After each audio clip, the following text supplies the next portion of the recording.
now we're going to talk about an image that is actually 86 years old. It's a black and white image. And we are. Yep. And I'm going to now share that image. This is the first image in a series. This was actually from 1938. This is taken from a parade in Berlin, Germany. And of course, everyone recognizes the central figure, German Chancellor Adolf Hitler. And to the right of him is his personal administrator, Representative Rudolf Hess. And I believe on the left, I mean, he definitely looks like Joseph Goebbels to me, which was Hitler's propaganda chief. So on the surface, we're looking at this image and we're not really seeing anything that stands out other than there's a bunch of Nazis, and we've got Hitler with his, his Hail Hitler salute as the parade is moving by him. But as we were talking about before, images have these locked in quantum features that Stephen has been able to bring out. And so Stephen did a quantum, what he calls a quantum run on this. And the next image I'm going to show will show an overlay of this image on one of those runs, those quantum runs. So I'm going to zoom in on different features of this image. But I first want Stephen to tell us what stands out to him. Val, I tell you, if I could get you to go back to the original, can you do that pretty easily? If you look very, very carefully, remember, a camera does not see like the biological human eye. Right. And the military already knows this. I've never discussed this picture with you other than you sending it to me on text, right? Right. Okay. I'm just seeing something now that I've never noticed before, but to give our audience just how many data sets are hidden in plain sight, I want you to look at the column, the curved column behind Hitler's head in the background. Right here. Yes. Now go towards his ear. Okay, stop right there. Do you see all those modeled patterns in that masonry work in the background?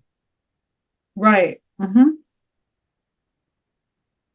If you were to blur that with any common photo editor, a Gaussian blur works on, I won't get into the specifics of it, but it can do matrix and other kind of blurs. But basically what it does is it equalizes the data.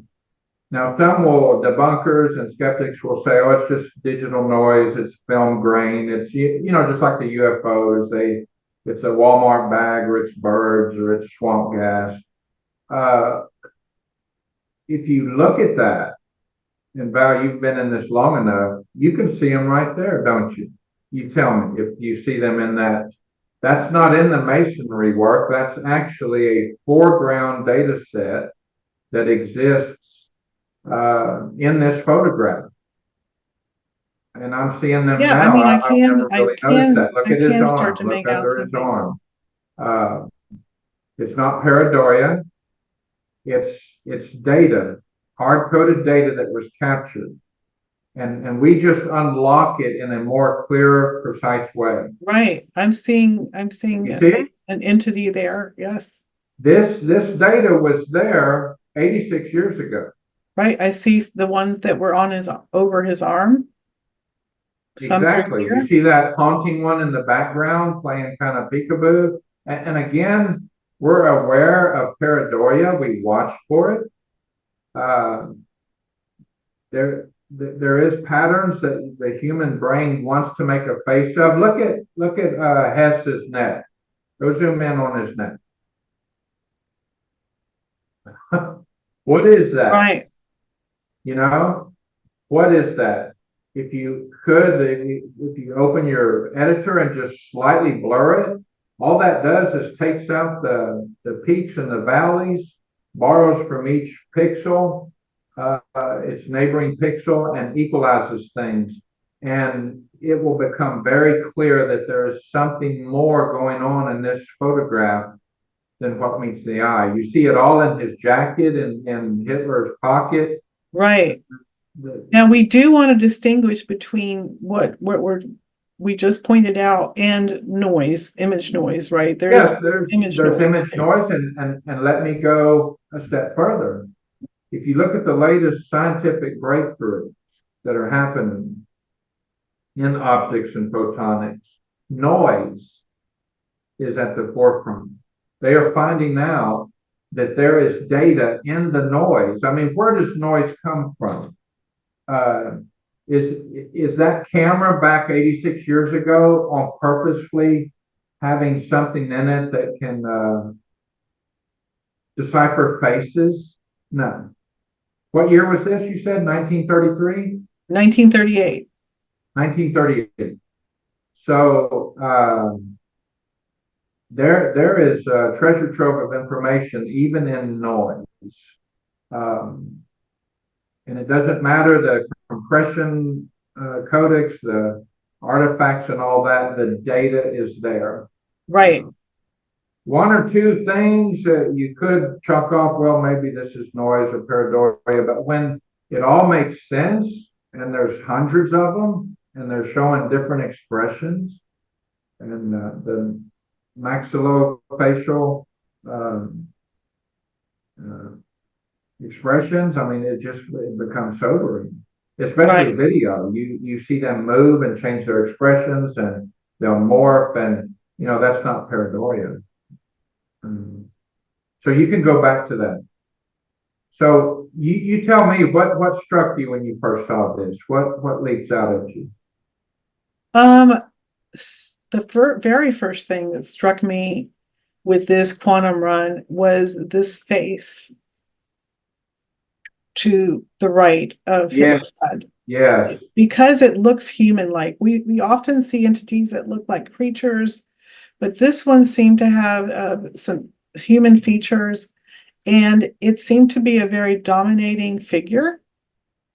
And the first thought that came to me, now, part of what we do is intuition.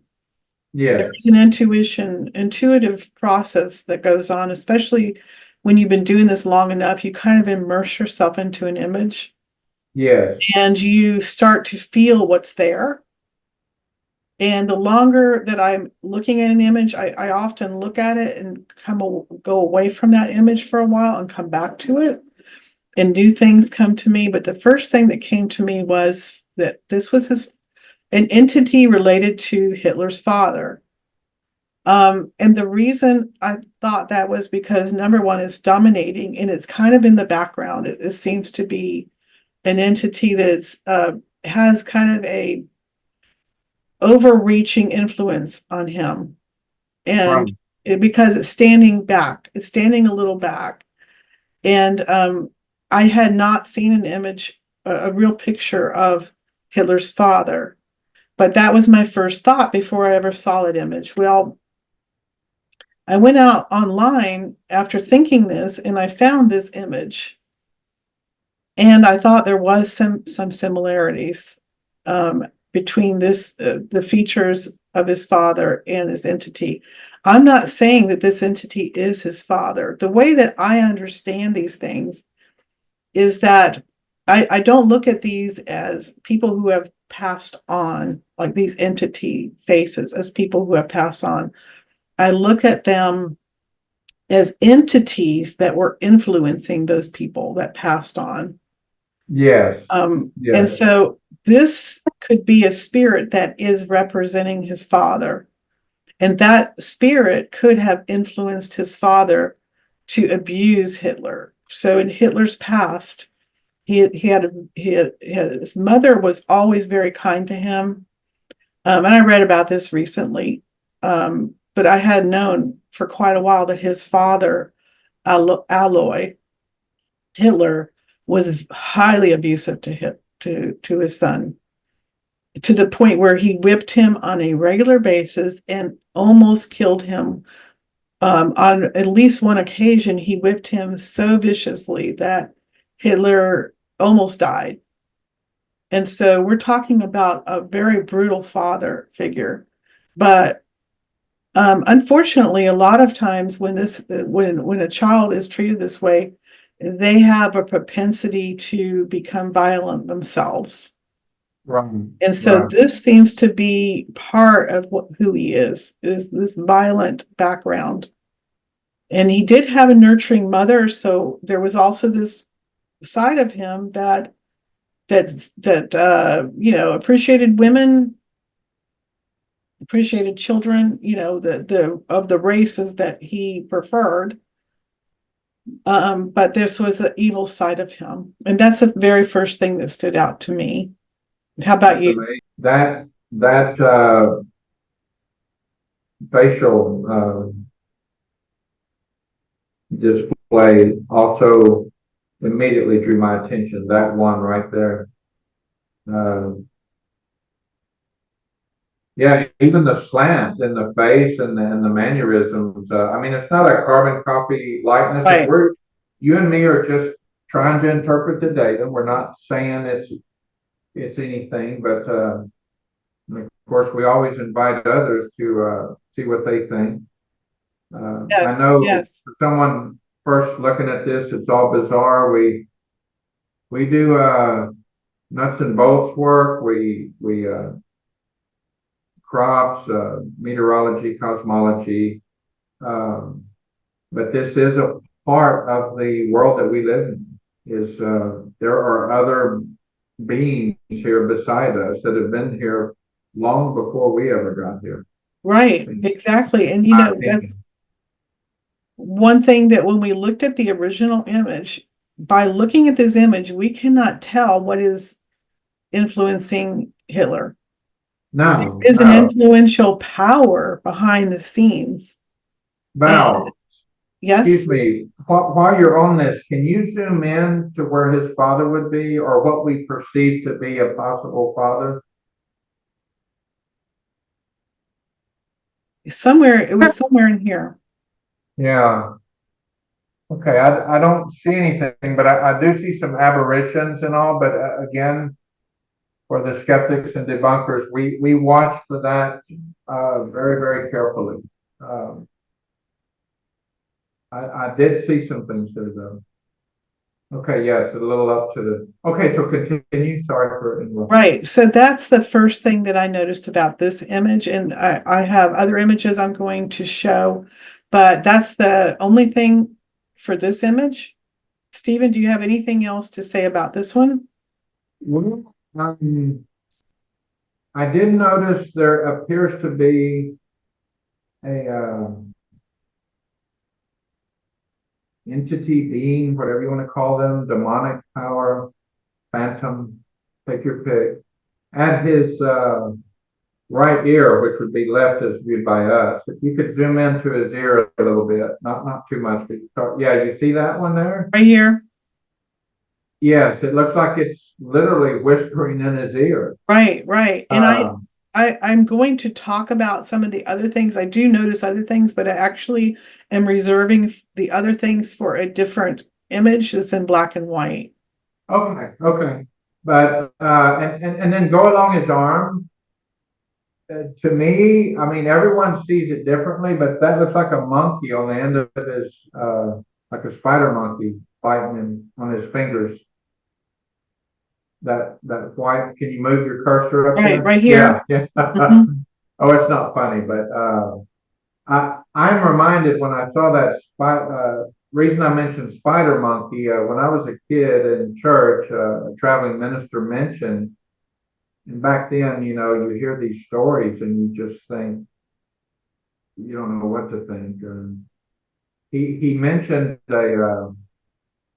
the Lord allowed him to see on a church lady a spider monkey wrapped around her neck in the spirit realm, like a demon had wrapped around her neck. He didn't know nothing about the lady, and if I remember all this correctly, she had massive issues going on mentally, and I was reminded of that when I saw this on the end of his finger, and then that correlated with some research I'd done. I had had someone ask me to run Hitler before a certain timeline last year, and I had to do some research on this man. I didn't know a whole lot about him. And one of the things I heard, Val, was before he was known, he would speak in beer halls, and the people that were there, this one in particular, actually wrote a story about it, that it was as if something entered that beer hall and completely took over the crowd, as though some magic power had mesmerized everybody, and everybody just stood in awe of this little unassuming man and what came out of his voice. And you have to wonder, was this at play already? And it just took time to build until he plunged an entire world into war. Right. Yes, And then, like you exactly. said, the parts his father played in this and beating him to an inch of his life, if all that's true. So we're seeing this in the captured imagery. It's amazing. Um, Yes, so definitely. And this, I'm going to go to this black and white image because this to okay, me is easier to see some of the yeah, features.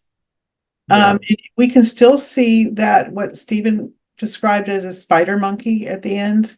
yeah. And, It just looks like a spider monkey to me. And there's other faces fused into it. You'll see that a lot. They blend into each other. Sometimes they'll right, borrow each other's eye orbits. You'll be looking at a mouth and you'll say, oh, that's the eye of the next guy.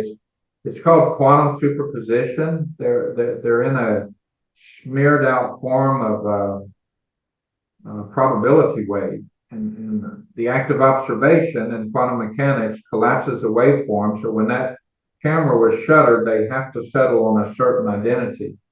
Uh, oh wow, you're yes, I see that one in the pocket that you mentioned. That's really sticking out in the black and white. So go ahead. yeah. So the reason why I chose the black and white is because when I was back on this image, this was not as apparent. This feature that Correct. also stood out to me, but it's highly apparent in the black and white. I Yeah, see a death skull here, a death entity, um, yeah, because of the skull shape, the large eye orbits, the open mouth, yes, and the nose that looks like a skull nose, and I even see hair. yeah, yeah, you can. And you Um, can see a little bit of the pupil in the eye, just a little bit of one. so that occurred to me that this entity could represent the concentration camps, all the millions of people that were killed at the order of Hitler. Could very And well be. it also reminded me of this symbol, this SS insignia symbol.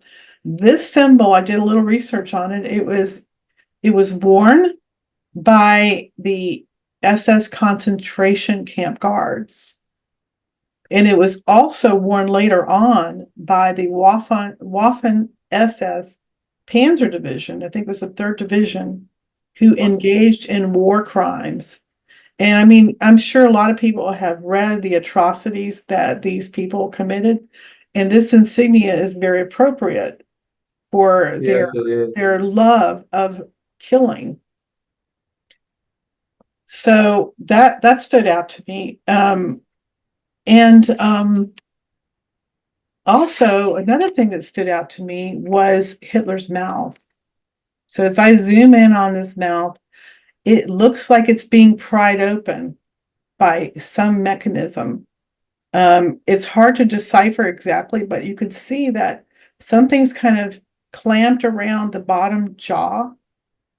and something is wedging inside of his uh jaw right here.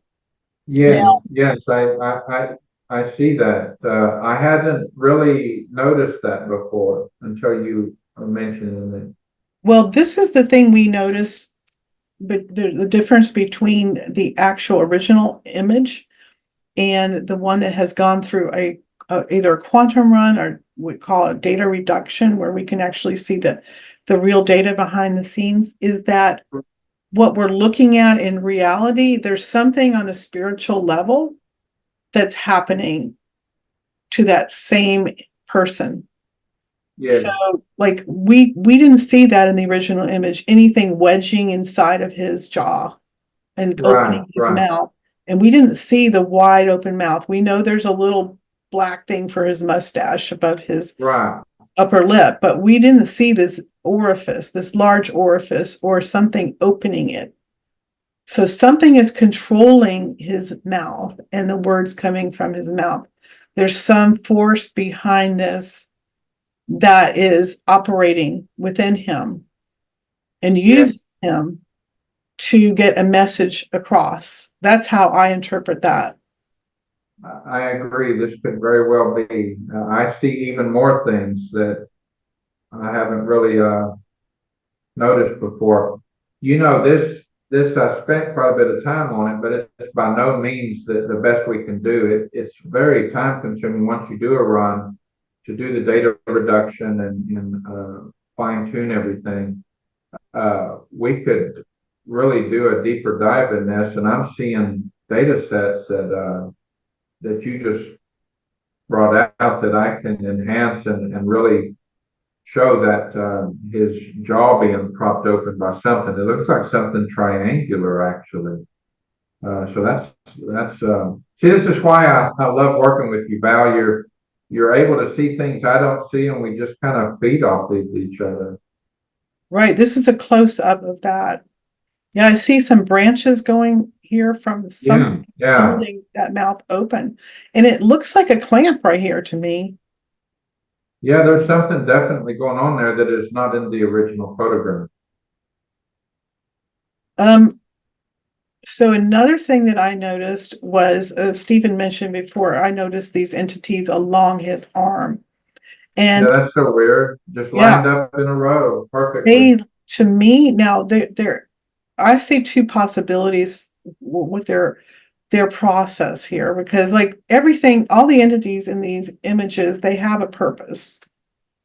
Right. So they actually are operating on some level to with Hitler in conjunction with him.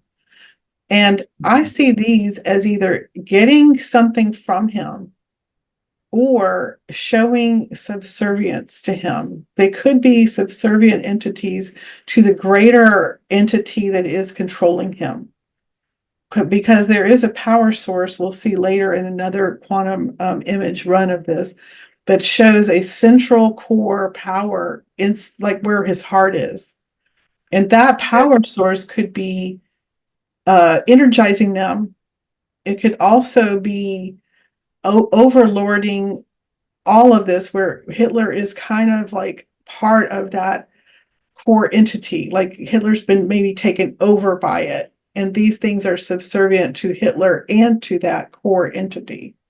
It could very well be, like, for example, where your cursor is right now. Look at that one in his elbow. Look at the two pupils and the eye orbitals. Uh, Yes, I yeah, I think see that. you're onto something. Yes. And another thing I see is that what Stephen pointed out before, there's an entity here that seems to be whispering in his ear. So these entities that are circling him, they seem to be messenger entities. I that's a term I just made up. I don't Sure. to describe what I think they're doing. I think they're giving him messages. They're controlling his mind in some way. Does that make sense, Stephen? Yes, it does. I think they're all working in concert to perform what their task was to, unfortunately, drag the world into a war and try to annihilate an entire race of people. And Yes, we did notice now entities can come in many different shapes and forms. And we both, Stephen and I both noticed a geometric entity up here. It's like a geometric pattern. And my interpretation of this, and it may or may not be correct, is that Hitler did a lot of research on ancient civilizations that had a connection to the Third Reich. And he right, believed that the Holy Roman Empire, that the Third Reich was an extension of the Holy Roman Empire.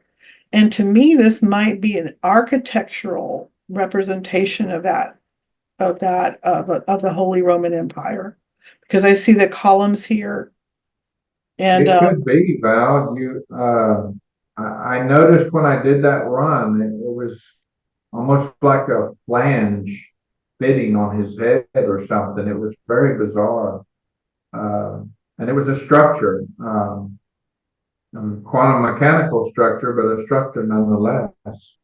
So that's interesting. I can see that as being a part of what was feeding him. right. Well, I see another thing, which it appears to me has at least three eye orbits here. I see one. It's like there's one in the middle and one over here. Yes. And like he possibly has a third eye. And we do know that the Nazis participated in occultic rituals. That was a big part of that, the connection between our world and to the supernatural world. And Hitler was a believer in that supernatural world, Yeah. and he tried to gain that power from them. You know, Val, can you zoom in on his where a third eye would be? I hadn't There's an orbit there, an orbit here, and it seems like there's one. look. Okay, move your cursor right to his in between his eyes, above his nose bridge. Yeah, right in there in that dark spot.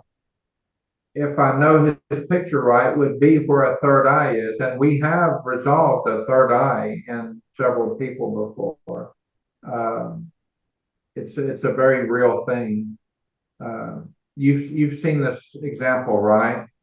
I have, I have. Yeah. So it's not a myth. It really does exist, and I'm seeing right now.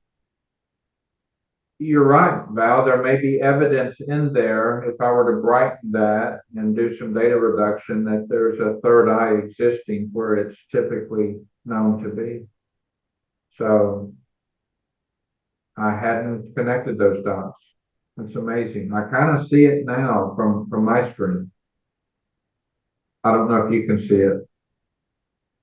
Yeah, I mean, I can Pretty somewhat. dark, but there's appears to be some data in there that we can enhance later and see what's there.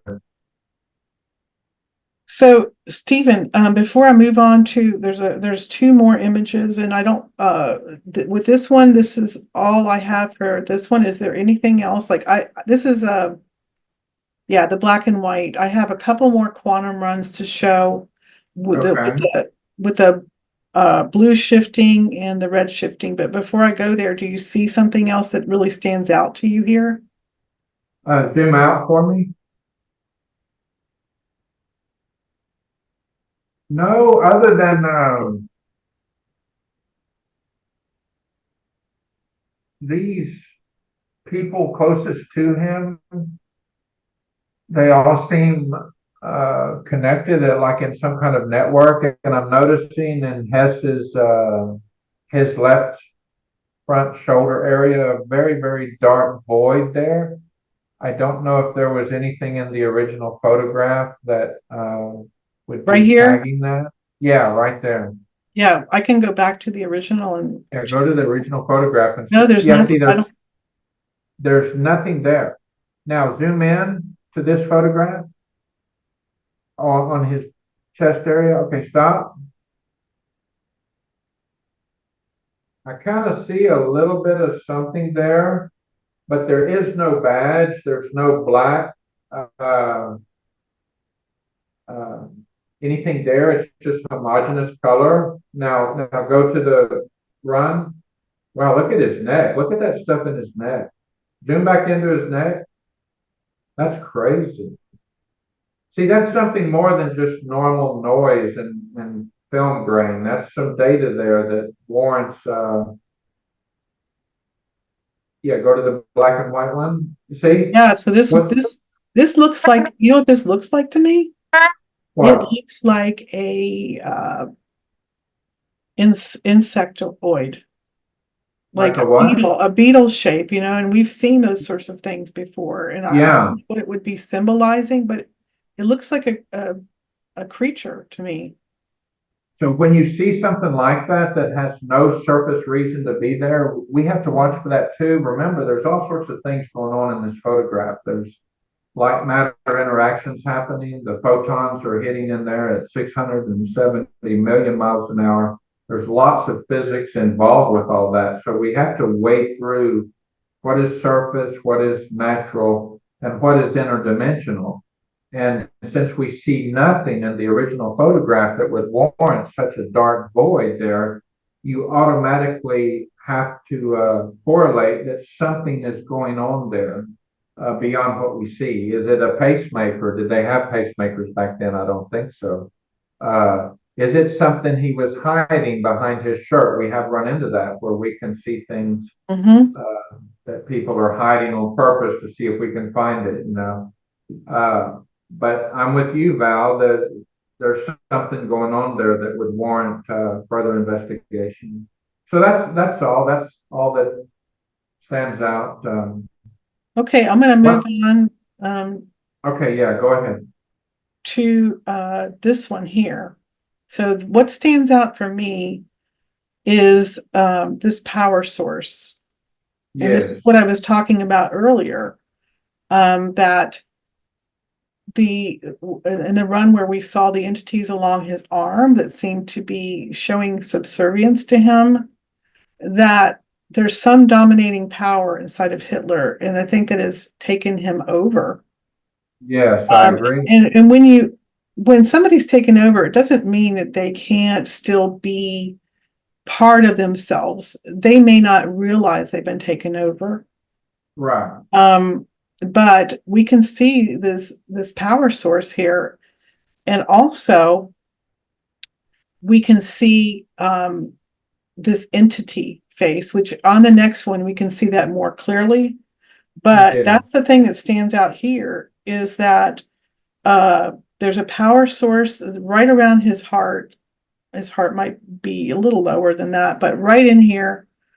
And I believe this is the source, this is the source of energy for all the entities we're seeing, because they have to actually get into our dimension, right? They're in their own space and time, they're in their own dimension, they're coming in, they're invited in, but there's also got to be an energy source for them to exist, right, Stephen? Does that make sense?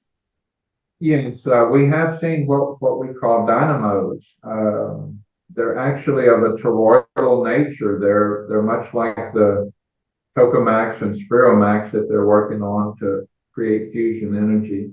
They seem to spin up what, as best I can tell, is some kind of quantum fluids, things from their world, and we've even seen this in our UFO work where they're hybridizing, somehow pulling from our atmosphere and mixing with theirs and coming up with these substances. Many people report seeing falling out of UFOs or angel hair appearing all over the ground or slag. Um, there's retrieval of these substances. So something was going on in his chest. To be honest, it drew my attention too because it's a geometric shape, and again, it looks like a flange. This is a different run from the black and white one that showed the flange on top of his head. Your Roman those columns and all that that you thought of, and it reminds me of Iron Man. You know the arc generator that he had the arc reactor that he had to keep in his chest. Um, and there is energy flowing in it. It's got spokes. It's a geometric shape. We see those a lot. Um, we see them in clouds. They look like diatoms. If anyone knows about diatomaceous earth, there's swimming pools, and people even eat the stuff. They're little creatures that are in all kind of different geometric shapes. Their skeletons are left over that's used in filter media now, and like I said, in some diets, it's good for you. So uh, that is something, and there's no face involved. There's no uh, maxillofacial structure. It's just some type of dynamo. And so your theory, and again, when we say these things, we're just hypothesizing. It's our own thoughts, our own opinions. We invite competing opinions. We're all in this together, but I have to agree there's some kind of power source that all these things are networking into and feeding him, and all playing their part. The man was just absolutely infested with them. I can't help but think of the biblical story of the demoniac in Gadarenes.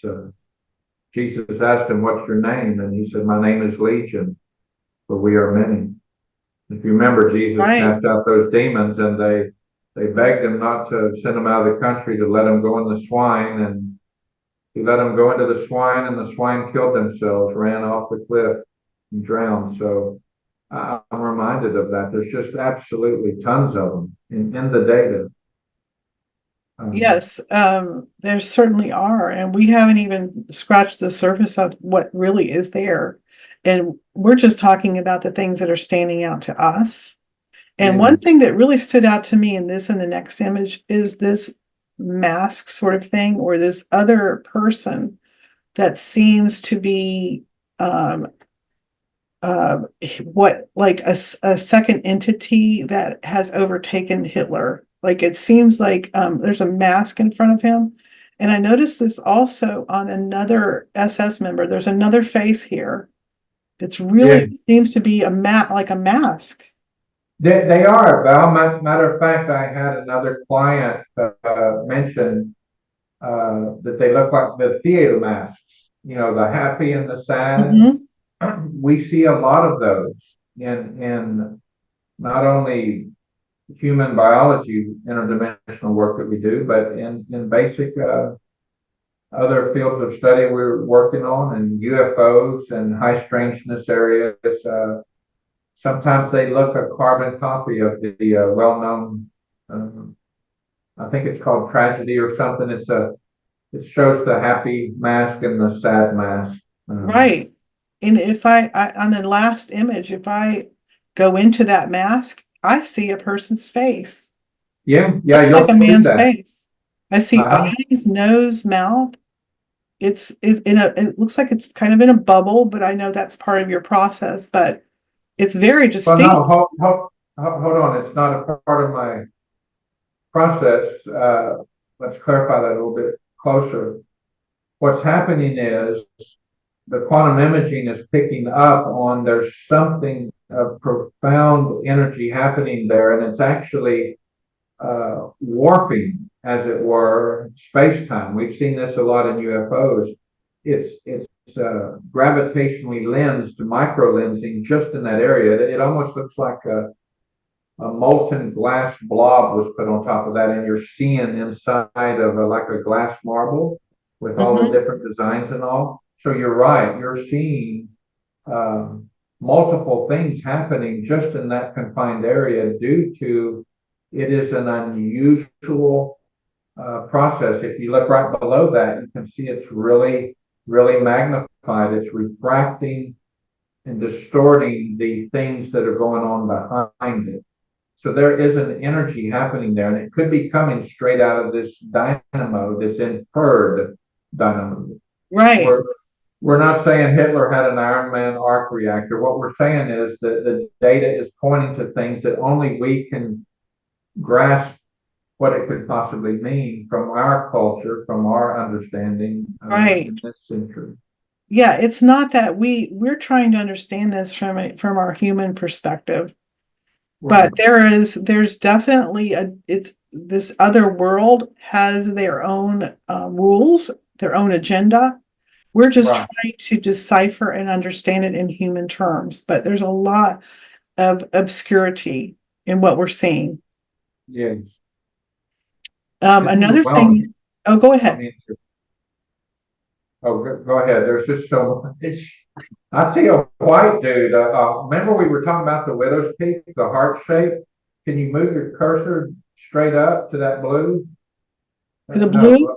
Yeah, you see him in Oh there? yeah, I was just getting ready to talk about this very Okay, thing. yeah, please do. And before you talk, for some reason, it's a recurring thing we've seen in these things where one of their eye orbits is engorged. It's huge. And the other eye orbit will be more normal. And Right, we see that constantly. And in the research we've done on reputable people that have reported seeing these things, they mention how their eyes are disproportionately huge. Uh, Almost like they can't get the eye down right. I'm not right. referring to the alien almond and all of that and big eyes. It goes beyond that. It's something that is bizarre where uh, we've even seen like a conduit that threads their eye orbitals and connects with everyone downrange. It's just really strange. So go ahead, Val. What do you see in that? Well, what I see is I see a creature looking through a portal. It looks like this is a cutaway Yeah, because of the yeah, change of color. And if we could, if this image was higher, where we could see above this, I think we would see more blue going across, and that this is possibly the entrance for these interdimensional entities. This might be the portal, like part of the portal. yes, I agree. I agree. Because if you look, there's an overall triangle pattern to this, as though there's some kind of triangular bubble around Hitler, um, and everything seems to be flowing up. You're right. It's too bad we don't have any imagery of what's going on up there. Well, there is that toroidal feature, which I think in the next image shows it more clearly. And Yes, we're not scientists, but like we've had enough exposure to see these patterns. And so there's that donut shape here and the donut shape there, right? And we often see an entity in each one of the donuts. And then in the middle, we generally see a squished entity. yes.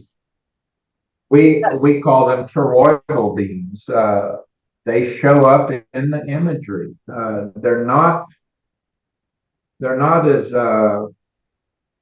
prolific as these just singular phantom heads, as it were. But when they show up, they're usually bad news, and it tries to short circuit the brain. When we first started seeing them, it's like, what is this? And if you'll point to the green one in the toroidal file, Mhm. go ahead and put your This one. cursor. Okay, that is a type of a disembodied phantom head structure. Now go to the left one, the red one. That's another one.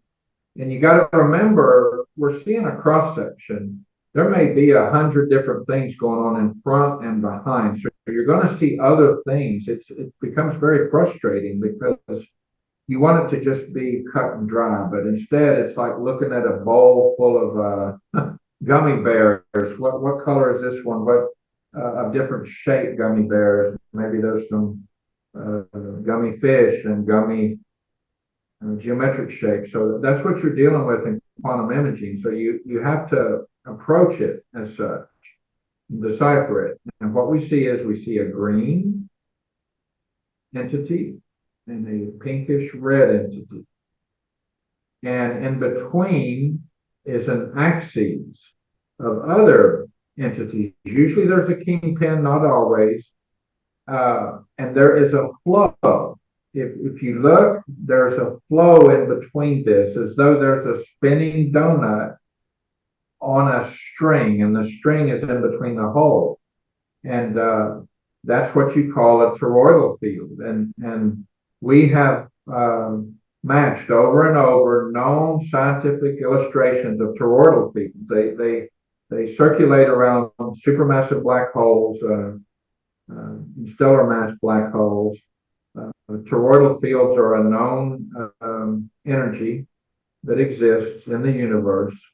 And I think you have an overlay of where we took a scientific illustration and to show the people how we deem this to be a toroidal being. There you Right, go. here's the overlay. That's the overlay.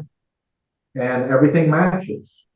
In a black hole, you have, oh gosh, the name escapes me. The accretion disk right around the black hole. When you look at cross sections, you'll see the toroidal field around black holes. There's some kind of energy going on in his arm, in addition to what's going on in his chest. And remember, if we were able to see a 360 view of Hitler, we may see another toroidal field on that thing in his chest. It's just we're looking at it head on. Can you explain the purpose of this of a toroidal feature? Why would it be present, number one, and what is it doing? Toroidal fields, well, think about it. They're spending billions on it for fusion energy. And it's the most efficient way to circulate, to have things recycle and spin up and get up to extreme energies. And Dr. Hal Cutoff, that I know personally, I did some things with To the Stars way back in the day. Great people. People can say what they want. I believe in them. Everyone has issues. But one of the things he teaches on, and he's got a YouTube video on it, is these things blue shift. They take things and they kick it up like a normal infrared. It's a beautiful video he made. He was speaking where they can take any kind of energy, possibly even substances, and accelerate them into relativistic speeds, where things become blue shifted. This frequency is blue shifted to the next one, and this one is blue shifted to the next one. Blue shifting, for those of you that don't know, is the speed of light coming towards you is blue shifted. Going away from you is red shifted, because the light stretches out, so it's red, and when it's coming to you, it's a tighter, and it's blue shifted. And we see this often in the toroidal beams, a blue and a red, and you can see it here. Even apart from the green, you see blue on one side that could be indicative of light or energy coming towards the camera, and the red on the other side is light going away from the camera. And there may be nested toroidal fields in that. A toroidal field within a smaller toroidal field. We have seen them nesting before in static. That happens in cosmology. So, and that's on his arm, his left arm. So what do you think? What do you think that toroidal feature is doing in this image? Like, what is it doing as far as the energy that's being generated? Is it causing something to happen here? I think so. I think it's all part of it. I can't begin to, say for sure, but what comes to me is with the thing going on in his chest, the spider monkey out there on the other run on his arm, and then this toroidal field at his elbow. Of course, the science, my background in science and physics comes out that I would love to have other angles to confirm this. Even video time progression is great because you're able to see what stays and what is transient. But I don't perceive this as a passing donut of energy with these orbiting planetary heads inside as just something fleeting. This seems to be a feature that is attached to his left arm. That's empowering him. And it's interesting, the axis, go back to the overlay, if you would. The colloidal axis is in line with his arm, the straight up and down. Right here?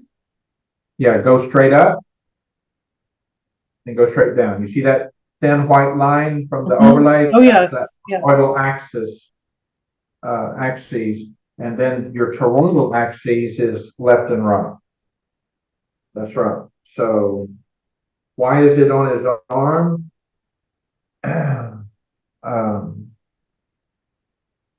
Wow, I'm seeing more data here I've never seen before. Right in the middle of the colloidal, where the colloidal and the toroidal cross, I'm seeing like a bean, a major bean there that I hadn't really noticed before. Yeah, I'm trying to see where that is in here.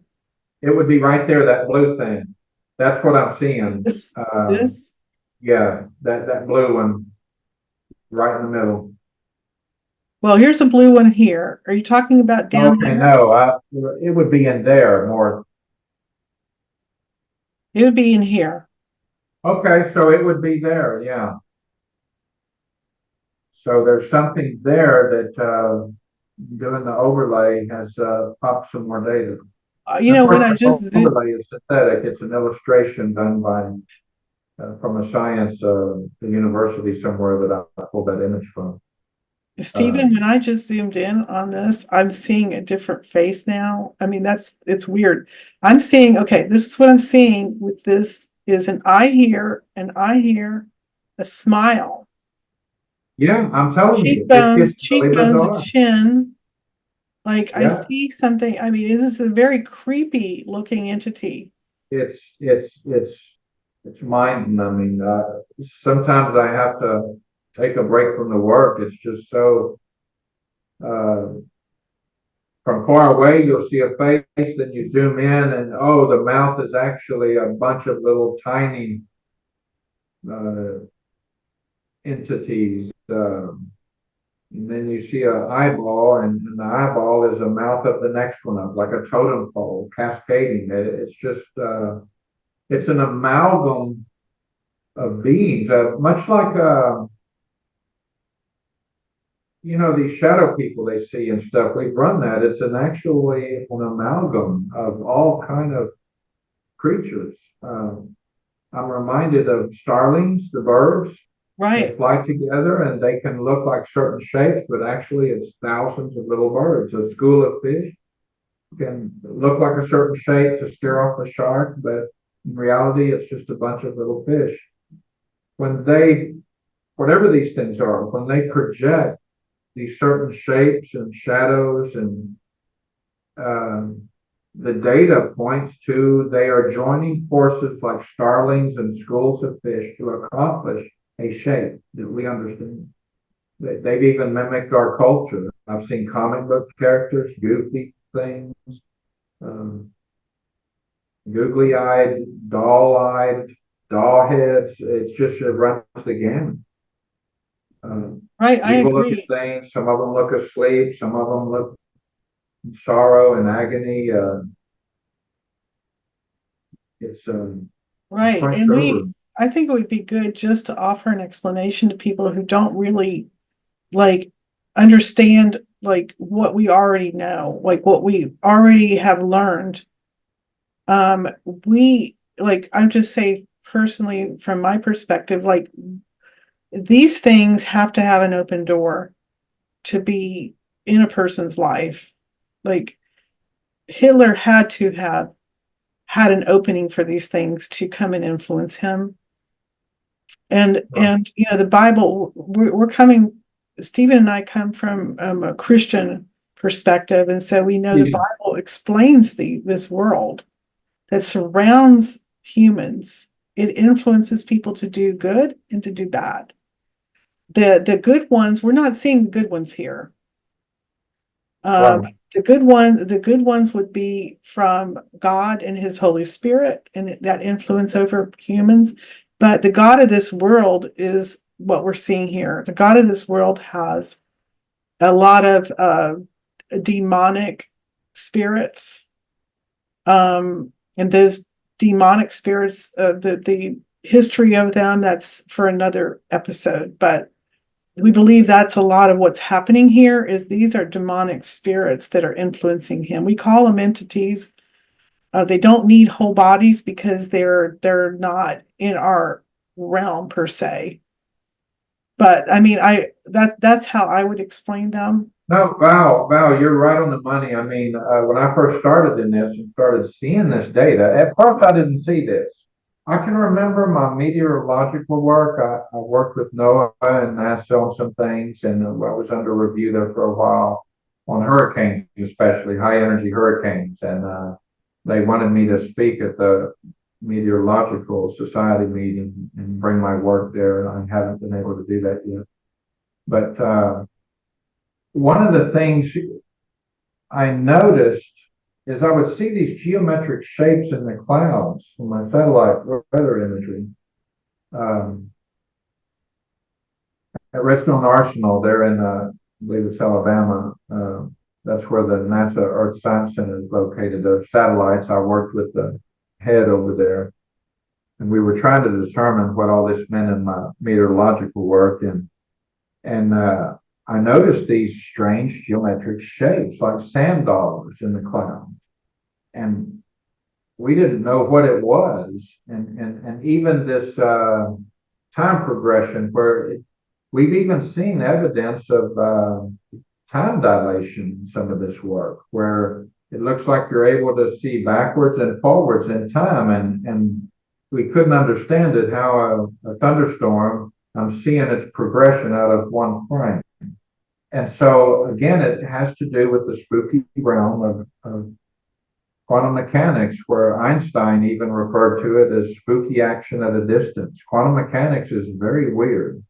And so I think you're right. Seeing these heads, it's like, okay, why? You ever see a body? No. To be honest, when I do deep dives, I never see a body. It's always these maxillofacial cranial structures that combine into a certain shape and all. And we see a separate thing like this dynamo of geometric shapes. Even this is going to sound crazy, but remember I told you this, the strip of letters in clouds. You've seen it before. It's very strange. It looks like alien hieroglyphics, like they talked about that they saw on the UFOs. Right. At Rendlesham Forest and at Roswell. We see those like ticker tapes in the clouds. We don't understand yes. it, and it never makes any sense. It's these strange letters. Sometimes there'll be a letter we understand. So why it's this way, I don't know. I've had people say, why is your stuff, we haven't shown them video yet, but that's going to look like you're on acid listening to a White Rabbit from Jefferson Airplane, looking at black light posters. You're going to see flows and everything. What we see in Hitler here, if this was a video, and we can do video. There's video of him. We can dive into that and see these things pumping and processing. It's all part of the quantum flux. I used to have people say, why is your stuff always wavy? There's no waves in the photograph. There's no waves coming in and out of the video. And it really got to me for a long time. I'd sit here and think, well, I know this isn't wrong, but why is it doing that? And then later I found out that quantum field theory, David Tong was my hero. When I saw his lecture, I actually got choked up, tears to my eyes. He explained it all, that everything is waves. It's all nebulous. It's abstract. It's interacting. It's throughout the universe, and it's ebbing and flowing. And that's the foundation of who we are.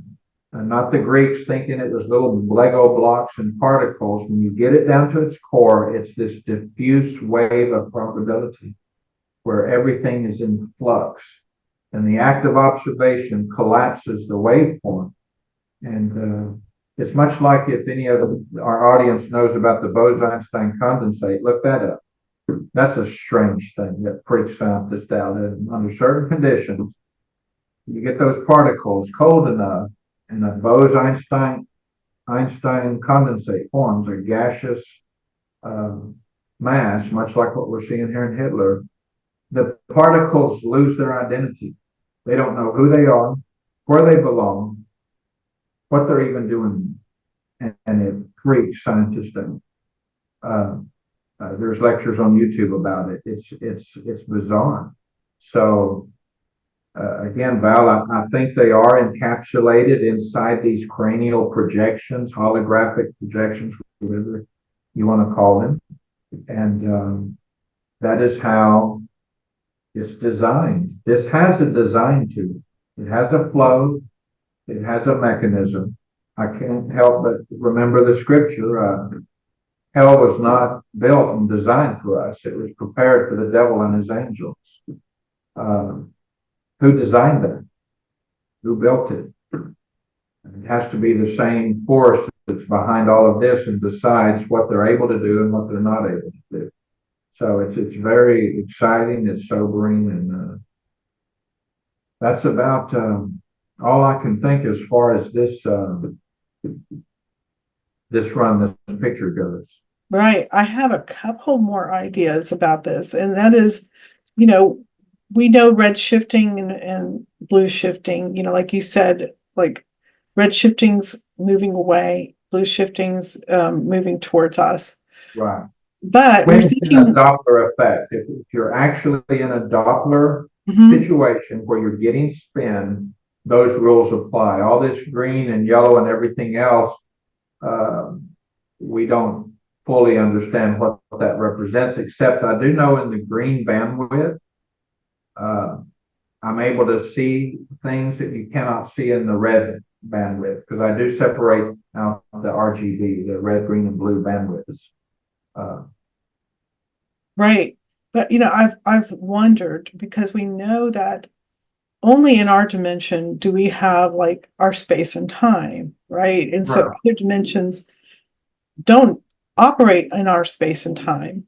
But we can clearly see that the entities that are around Hitler are in our space and time, because Yeah. they correlate with his shape, with his form, just like how he had his arm up, right? And there's entities along his arm.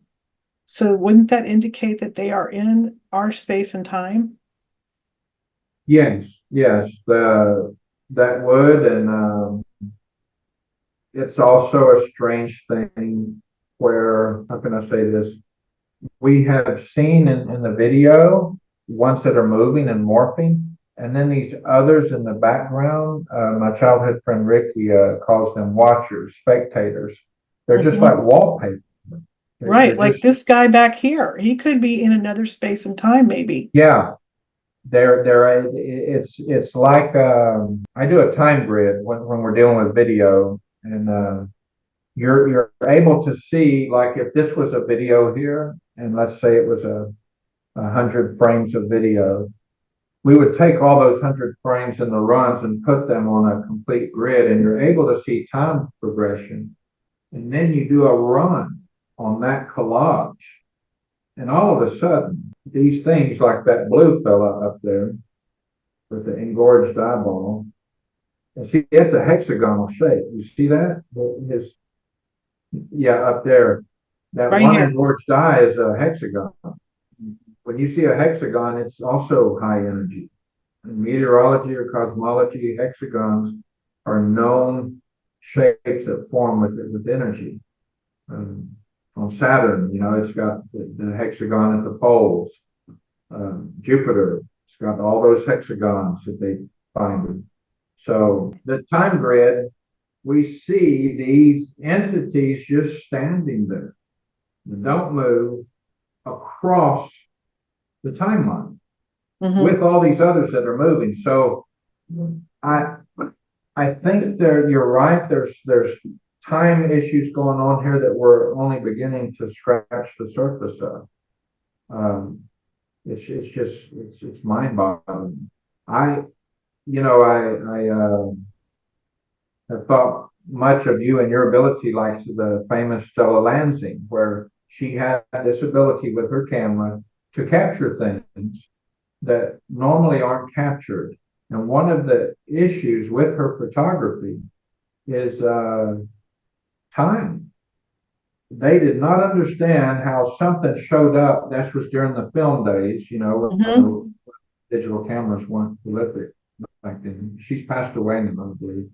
Uh, where they were seeing signatures that were in the next frame that was not exposed. I have witnessed the same thing in video, where I'm able to see what's going to happen before it happens.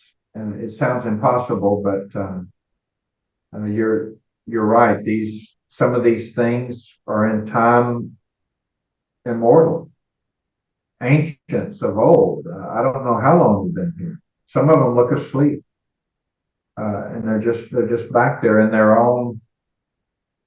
I can remember pulling to try to describe to somebody, to Dave Wilkinson, our team member, that was it, in trying to convey these lofty subjects, which is very difficult to do. Uh, Picture someone in the stands watching a track race, a relay, and you've got the runners running in front of you, and you're sitting in the stands, and in the background, I found a picture of this scene with a mountain range. So we had the mountain range in the back and the high school runners in the front track, and you're observing from the stands. You're seeing speed go by, but yet behind all of this is the mountains that are just sitting rock solid still. That's what these time grids are like. And we'll get into that in future episodes where we can show time grids and time progressions. So I said all that to say I agree with you there. Some of them are in our time and some of them are not. Right, You right. know, Val, also I'm a farmer and mechanic, and I never was into UFOs. I loved Close Encounters of the Third Kind when I was a kid, but I knew nothing of ufology or any of this, just a glancing curiosity. The last few years, I've had to take crash courses in it, and one of the things in investigating these investigators that go out and actually interview people that have had close contact with these things, missing time. Uh, where they thought they were just gone 15 minutes and they were gone hours. Or like Travis Walton, 5 days. And he just thought it was, I don't forget the story, an hour or two, but time is involved when you get near these things. Just over and over, like this toroidal feature we're seeing here in Hitler's arm, and how Pedoff mentioning the blue shifting. It can be dangerous. It can be harmful. After being in close proximity, people's hair had fallen out, teeth fallen out, nosebleeds, radiation burns. It's because they're able to spin up things into relativistic light speed and produce soft X-rays. And people have also described coming near to these things as though they are walking into a bowl of jello, where everything is silent. You can't hear the birds, you can't hear bugs, and it's like everything's in slow motion, like you're having to wade through clear jello. And we have seen that in some of our work. I think of the work I did on Skinwalker Ranch, the Homestead 2, that orb that was floating around. There was like a dome, a sphere of gelatinous substance where even in the original source material, the video, it shows that orb starting to get smeared. It starts streaking the infrared camera. We're able to show why it's doing that. So, again, I agree with you. There's so many things going on, and time is one of them. They're able to, their world and our world, and when they clash, strange things happen with time. Right, exactly. There's Einstein's theory of relativity has to do with space time, and that in that world they are on a track. There's a track that can go back and forth, that can go in the past, in the present, and so in imagery, we if we're capturing that world, we could capture something from the past Yes, or yes, even from the future. right, right. We've done it before. Mhm. We've seen that. It's just the time involved to investigate it further, to set up tests and calibrate and make sure of what we're seeing. It all involves, of course, tons of time and funding, of course, and we plan on getting there. It's an exciting. It's like the Wild Wild West. It's an adventure out there just waiting to be explored. Exactly. So, do you have any final comments before we end this video? No, thank you very much. I appreciate you. You're near and dear to me, and I'm really excited about you getting this spearheaded. We wanted to do this for a long time, and you're the perfect person for the job to head this up. A well-balanced, thoughtful conveyance of what we are doing on the earth with this technology. Um, Well, Thank you thank very you. much. I can't think of anything else, Val. Other than to stay It's, tuned, much more is ahead. right. My final comments are the purpose for me doing this is because we've had knowledge, and our knowledge is like a little teaspoon compared to the ocean. Like we have a small sliver of knowledge, but it's still a lot more than the common person has. And Right. we're just starting to understand this other world that's out there. And so I want to pass that knowledge to people. That is my Yeah, goal because I don't think that it's right for that knowledge to be kept to oneself. I agree. I agree. And Val, you're a witness to this. For years, we have tried to get this out, and we're told either it wasn't time, or the world's not ready for this, or it would damage us. Of course, Hidden World is a business, and we need clients, and this is just part of what we do. Uh, there's mineral search. There's even abandoned pipelines. I was approached by a satellite company analysis company that they're really having trouble with finding these old pipelines that are abandoned and there's no paperwork on them, and our technology can find them out of a photograph, out of satellite imagery. So this is just a part of what we do. It's a part of life. It's a part of our world, and it's like the scientists that are like Dr. Gary Nolan. I mean, I love that guy, and he was ridiculed. He's bringing science to the UFO field. This is worth investigating. And so I agree. Reason we're doing this is we want to get this out to the world. You and me are Christians. I'm a very flawed one, but I believe God gave me this gift for a reason, and it's not to hoard it. I think again that Bible scripture where those lepers came across all that bounty in the enemy's camp. You know, the enemy was gone and there was all this food. They started hoarding it, and then they said, you know what? Something bad's going to happen to us if we hold on to this.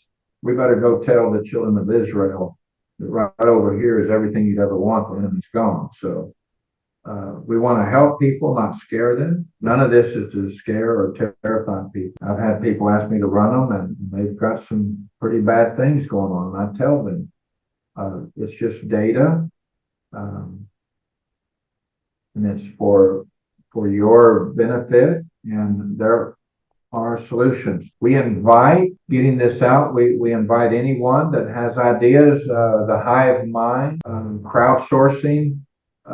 You may see things in our work that we don't see. We're all in this together. What is going on? What is the absolute truth? Exactly, right. That's if you all have other ideas, then please share them with each other in the comments.